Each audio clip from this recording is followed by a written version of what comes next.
Assalamualaikum warahmatullahi wabarakatuh. Perkenalkan, nama saya Gulam Faton Ebror, mahasiswa Sekolah Tinggi Ilmu Administrasi Malang, jurusan D3 Rekam Medis dan Informasi Kesehatan semester 2 dengan NRP 22232820. Di video kali ini saya akan menjelaskan tentang sistem endokrin yang telah diajarkan oleh dosen pengampu kita, yaitu Bapak Henry Didiharto, Eskep Nurse MPD. Langsung saja kepada materi tentang pengertian sistem endokrin. Endokrin dalam bahasa Yunani yaitu endo sama dengan inside, krinen, to separate and to secrete. Example hormon, neurohormon, dan endokrin dalam bahasa Yunani yaitu exo atau outside, krinen, to separate, to secrete. Example keringat, saliva, enzim pencernaan. Sistem endokrin adalah suatu kelenjar yang mengirim hasil sekresinya langsung ke dalam darah yang beredar dalam jaringan dan mensekresikan zat yang disebut hormon. Kelenjar endokrin merupakan kelenjar buntu atau tanpa saluran yang menyekresi hormon untuk mempengaruhi organ-organ lain.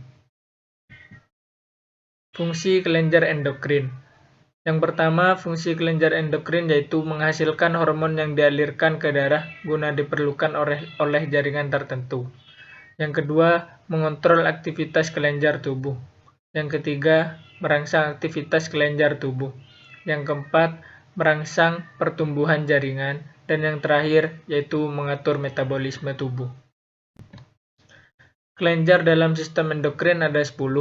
Yang pertama hipotalamus, yang kedua pineal, yang ketiga hipofisis, yang keempat tiroid, yang kelima paratiroid, yang keenam timus, yang ketujuh adrenal, 8 pankreas, yang kesembilan ovarium, dan yang terakhir testis.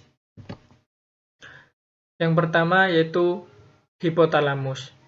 Hipotalamus terletak di bawah otak besar, pusat koordinasi sistem saraf otonom utama.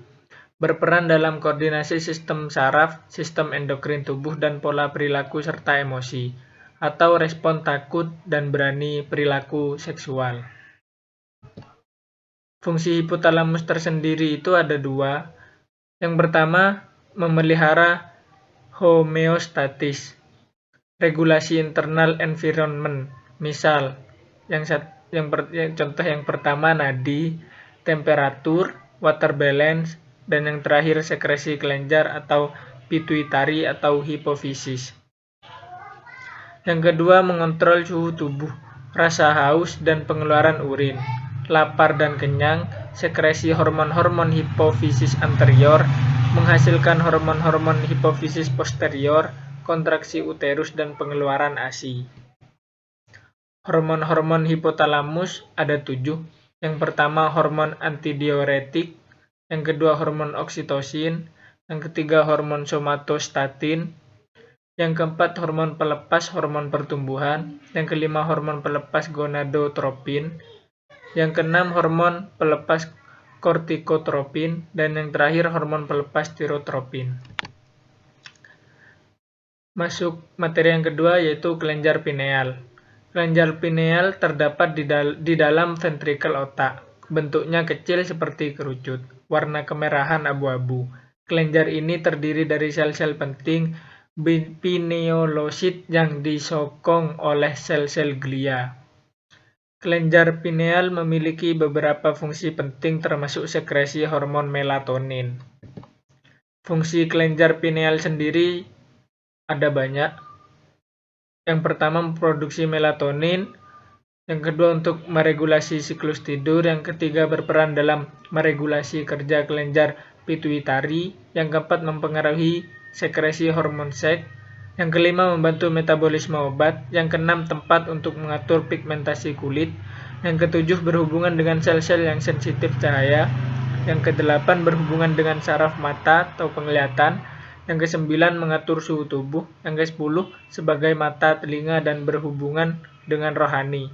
Yang ke-11 yang terakhir mengatur waktu biologis yang berhubungan dengan musim dan cahaya. Materi yang ketiga yaitu tentang kelenjar hipofisis. Kelenjar hipofisis sendiri terletak di dasar otak atau di bawah hipotalamus dan terbagi dalam beberapa lobus, yaitu anterior, intermediate, dan posterior. Lobus anterior menghasilkan hormon FSH, LH, prolaktin, growth hormone atau somatotrof, TSH, ACTH. Sedangkan lobus intermediate menghasilkan melanosit stimulating hormone atau MSH. Yang ketiga, lobus posterior menghasilkan ADH atau oktasin. Materi yang keempat tentang kelenjar tiroid. Kelenjar tiroid sendiri terletak di leher bagian depan di sebelah bawah laring dan terdiri dari 2 lobus. Hormon yang dihasilkan kelenjar tiroid ada 3. Yang pertama hormon tiroksin atau T4, yang kedua hormon triiodontironin atau T3, dan yang terakhir adalah hormon kalsitonin. Hormon ini dibuat di folikel jaringan tiroid dari asam amino atau tiroksin yang mengandung yodium.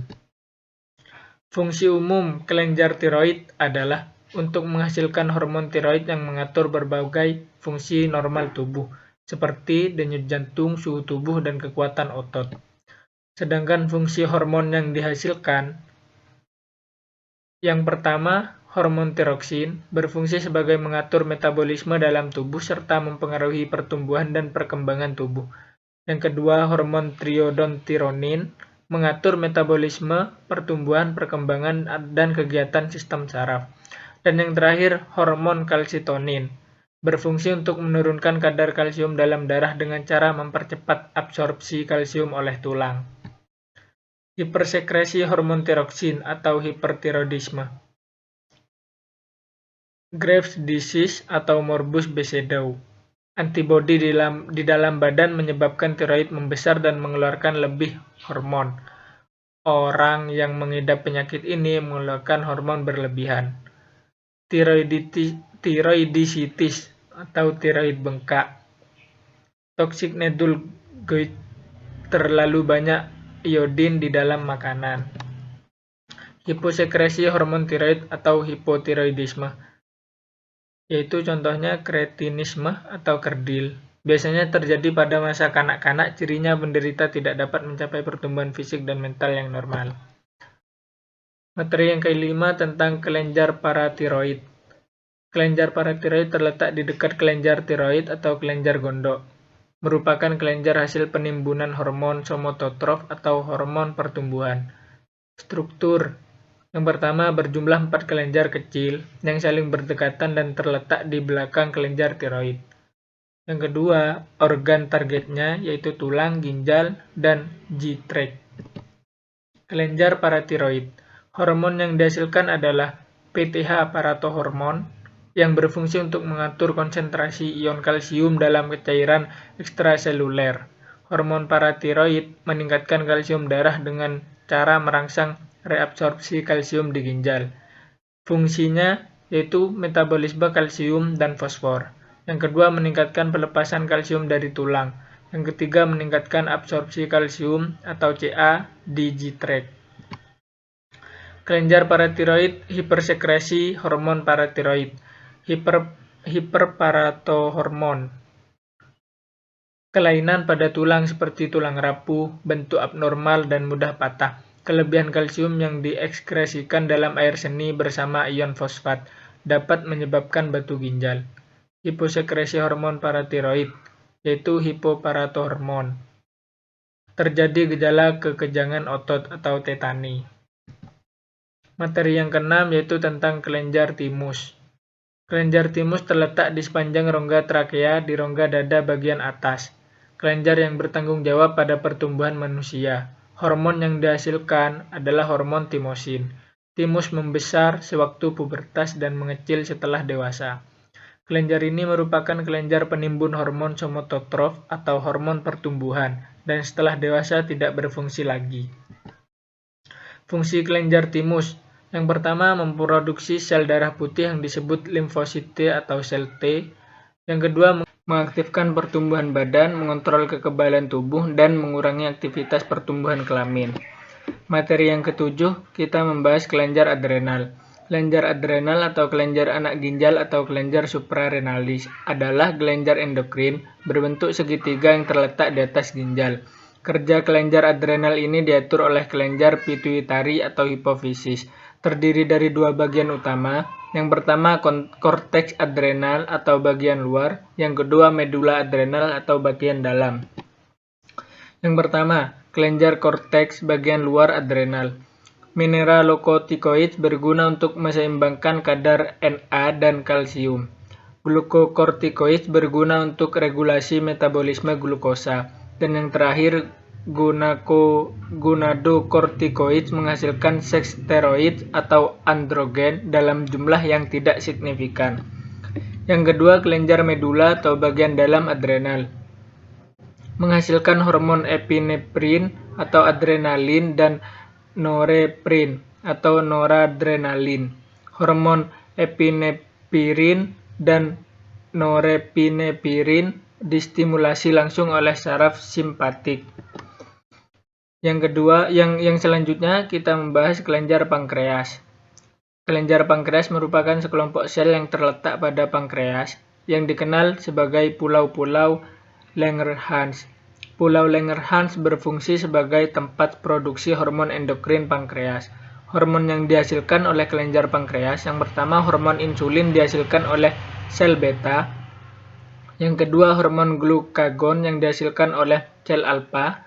Yang terakhir adalah hormon somatostatin dihasilkan oleh sel delta.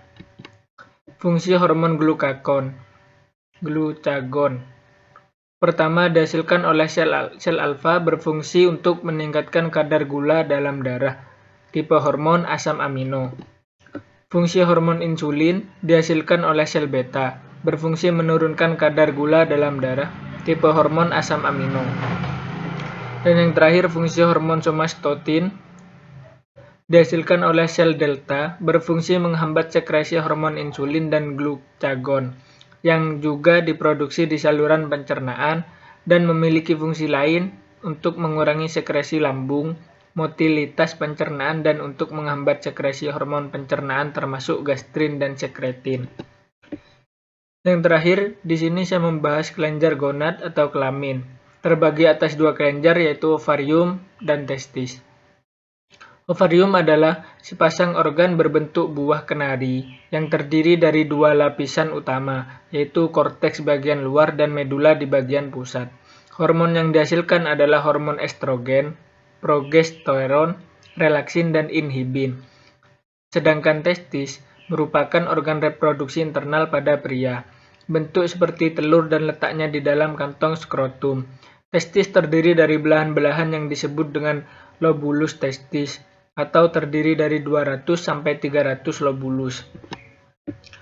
Kelenjar gonad atau kelamin menghasilkan hormon testosteron atau androgen dan inhibin. Testosteron di sini adalah berfungsi membangun dan mempertahankan karakteristik kelamin seksual pria dan regulasi spermatogenesis. Sedangkan inhibin adalah menghambat sekresi FSH untuk mengatur reproduksi sperma dan menghambat sekresi FSH pada akhir siklus menstruasi untuk wanita. Relaksin. Pengertian relaksin adalah membantu dilatasi uterus pada akhir kehamilan. Sedangkan pengertian estrogen dan progesteron berfungsi untuk membangun dan mempertahankan karakteristik kelamin wanita, siklus menstruasi, kehamilan, dan perkembangan kelenjar mamae. Mungkin cukup sekian penjelasan dari saya.